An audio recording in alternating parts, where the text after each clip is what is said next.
Welcome back, Fantasy Football Squad. This week we're talking about FAAB. Let's get going.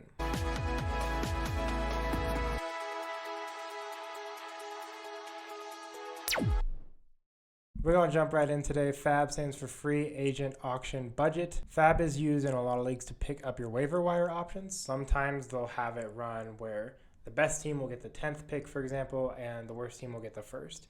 FAAB is a little bit different. With leagues that play with FAAB, they have a set amount, usually like $100, maybe $200 of budget, and you can bet your budget on players, basically. So let's say this would never happen. Let's say I have Patrick Mahomes on waiver wire, and I love Patrick Mahomes. I think he's the coolest cucumber north of the Mississippi. So I go in, and on my request, I put Patrick Mahomes, and then I set the amount that I want to pay for him. So I could bid $1, but it's Patrick Mahomes, so I probably won't get him.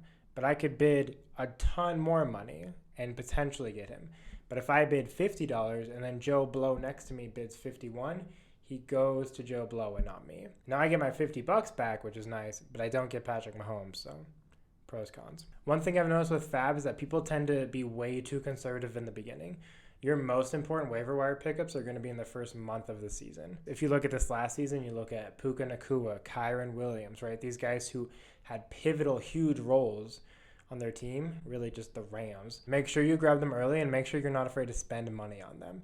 It's going to be super rewarding when you spend $40, but you have a solid RB1 for the rest of the season. So the $100 that you will have is not a weekly budget. I've seen people in leagues spend $100 on like a backup quarterback. Don't do that.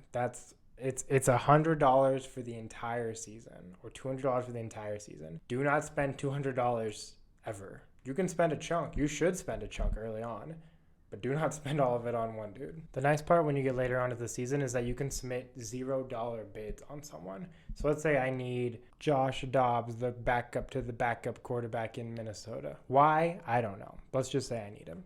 I can bid $0 on him, and if no one else bids on him, I will get him. If someone bids $1 on him, I will not get him. So be careful with that. My biggest piece of advice that I would reiterate is don't be afraid to spend money, especially early on. Please, please, please spend your money.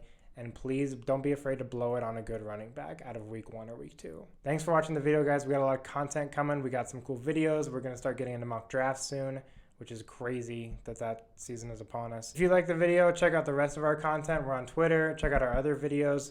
We got a cool website that's in progress, so that's super exciting. Got some cool things on the horizon. Peace out.